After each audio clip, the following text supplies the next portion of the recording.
Luz y Sal. Después tocamos una segunda parte donde quisimos hablar sobre la didáctica y le coloqué el título de didascalia. Y quise hacer la aclaración de que didascalia se entiende como la actividad dialógica entre el enseñante y el aprendiente, y que esa actividad dialógica entre el enseñante y el aprendiente tiene que ver con el, el, el que no solamente se estén pensando en gestionar recursos, medios y modos de hacer transmisible el proceso de enseñanza-aprendizaje, sino que el pensar en la didascalia es pensar en que tanto el enseñante como el aprendiente están en un modelo de reaprendizajes y de aprendizajes, porque estamos entendiendo a nuestros clientes, estamos interactuando con nuestros clientes y estamos comprendiendo que nuestros clientes tienen ciertas competencias, habilidades y destrezas que complementan a nuestros aprendizajes, así como podemos llevar también sus timings y sus formas en las que ellos nos expresan si las clases son útiles o no, en términos a veces muy fenomenológicos, como que la gente llega a dormirse a tu clase, pero también te dice algo de la persona, de tu trabajo y de lo que estás ofertando. La didáctica es, si lo entendemos como disciplina, es decir, si lo vemos desde la mirada de la pedagogía, es una disciplina. Espero que se escuche más mi voz que el musiquerío de los personajes estos que tengo al lado. La didáctica se entiende como disciplina, como una disciplina que se encarga del estudio y la elaboración de metodologías, métodos, estrategias e instrumentos para facilitar el proceso de enseñanza-aprendizaje. Entender por aprendizaje un cambio de conducta sustancial.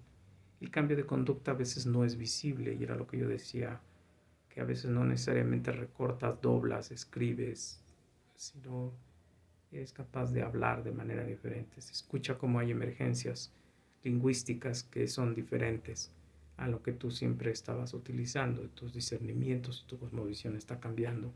Por lo tanto, hay un proceso de transformación en lo cognitivo o en tu cosmovisión.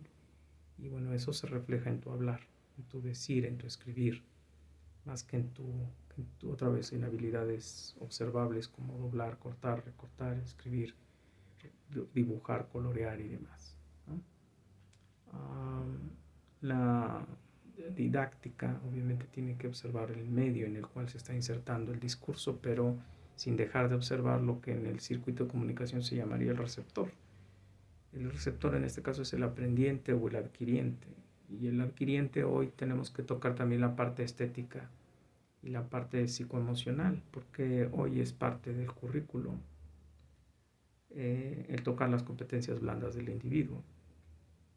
Y por lo tanto nuestros escenarios de aprendizaje tienen que ser congruentes a ese nuevo sujeto de aprendizaje estético, fenomenológico.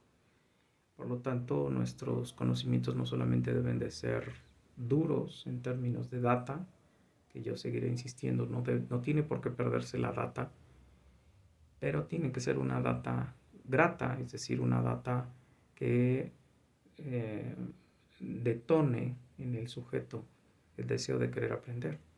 Yo decía en esa clase que al alumno hay que dejarlo con una esperanza de vida.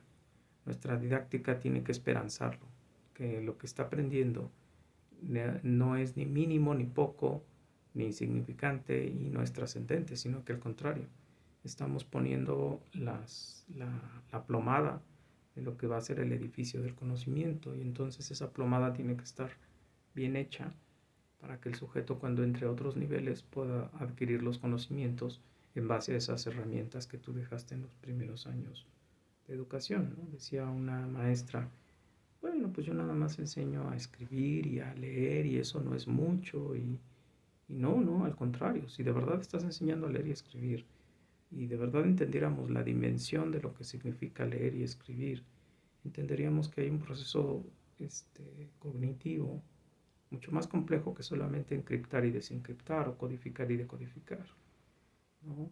Es la capacidad de ver ideas, de observar ideas, de abstraer conceptos, de abstraer pensamientos, sentimientos, emociones, escenarios, que la lectura te hace ver y que no tendrías otra forma de verlos, ¿no?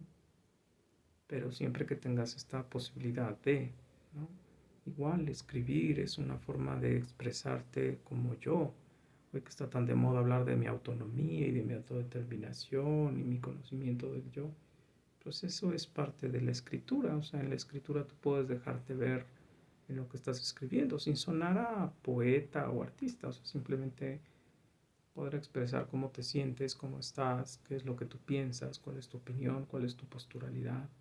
Obviamente en el ámbito académico, desde la epísteme, porque desgraciadamente hoy estamos movidos por los asegúnes y por los yo digo, yo creo, yo pienso y a mí me parece. Somos opinólogos, pues lights, no sabemos ni de qué estamos hablando, pero lo decimos. Decía yo en esa clase que es importante entender que hoy es un escenario de aprendizaje. Hice algunas contrastaciones, pero déjame hablarte primero del... Bueno, toda didáctica está sostenida bajo un proyecto teórico, bajo un proyecto de modelo de educación, eso que quede claro. Ahora, cuando yo hablo del escenario de aprendizaje, estoy hablando de un modelo cognitivo conductual, es decir, donde, bueno, dirán que también es constructivo, pero es un modelo cognitivo conductual porque estoy haciendo que el sujeto tome el escenario de aprendizaje como la ruta por la cual puede ir encontrando conocimiento, acercándose al conocimiento y contrastando el conocimiento que él tiene con lo que se está presentando ahora. Un escenario de aprendizaje puede ser el trabajo por proyectos, un escenario de aprendizaje puede ser una maqueta, un escenario de aprendizaje pueden ser preguntas generadoras, un escenario de aprendizaje puede ser un rally de matemáticas, un escenario de aprendizaje puede ser un museo. El problema es que encontremos esos conectores epistemológicos que determinen qué es lo que estamos esperando obtener de.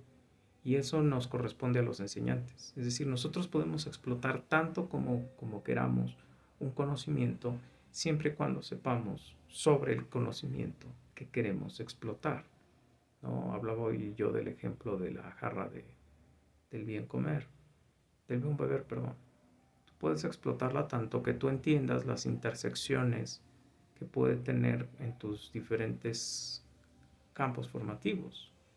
Mientras más limitada tú te sientas porque tú mismo o tú misma ignores hasta dónde puedes llegar con ese conocimiento, pues, no tienes nada que ofrecer porque tú mismo estás analfabeta de lo que tú podrías estudiar. Entonces tú tienes que estar doblemente preparado para que tú sobreexplotes un proyecto que a lo mejor solamente pretende enseñarle al niño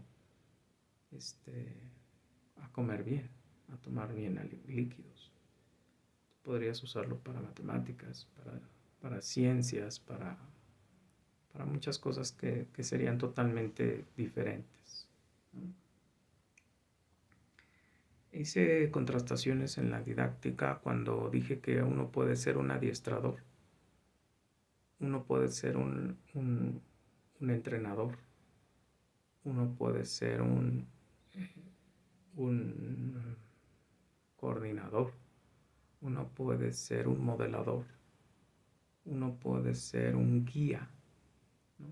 Y eso va a depender de la posición epistemológica que tú tengas, ¿no? Por ejemplo, en la escuela clásica o en la escuela que mal llamamos tradicional, en la escuela pasiva, que es el nombre que se le debe de dar, la didáctica era que el maestro sabía todo y el maestro era el que modelaba al vaso de barro dúctil, que era el alumno, y el maestro lo adiestraba, el maestro lo docilizaba, el maestro lo modelaba. En el caso de la idea del constructivismo, pues el maestro es un orientador, es un guía, porque el modelo educativo solito pretende crear modelos prácticos, pragmáticos, cortados, conocimientos cortados, para que en habilidades visibles, el alumno pueda adquirir el conocimiento interactuando con los objetos y manipulándolos, ¿no? Por eso hice yo esas contrastaciones, ¿no? Igualmente el alumno puede ser, hablando de la didáctica, puede ser un adiestrable, puede ser un manipulable, puede ser un aprendiente, un descubridor, un sujeto activo en su proceso de aprendizaje, un autodidacta, por decirlo de alguna manera, ¿no? Que ser autodidacta es como más complicado, ¿no? Porque requeriría de una disciplina donde el adiestrador, el docente o el académico no tuviera que estar cerca. Simplemente tú tuvieras ese hábito formado de querer aprender lo que estés aprendiendo, ¿no? Eso a rasgos grandes fue lo que estuvimos viendo en la didáctica, entender que la didáctica apela hoy a las nuevas inteligencias, apela hoy a los campos de aprendizaje, que es el visual, el kinestésico, el auditivo, y el que yo creo que también es un campo formativo, perdón, una vía de aprendizaje, que es la interpretativa, ¿no? Cuando el alumno interpreta, cuando el alumno expresa, dice lo que está entendiendo, es una forma de aprendizaje. Él se corrige con sus respuestas, él se corrige con sus aproximaciones, él se corrige con estas formas, ¿no? Que hoy en la didáctica tenemos que voltear a ver a las TICs, tenemos que voltear a ver las plataformas educativas, tenemos que voltear a ver los recursos de los mass media y los social media como agentes que podríamos utilizar a favor, pero generalmente son nuestros enemigos,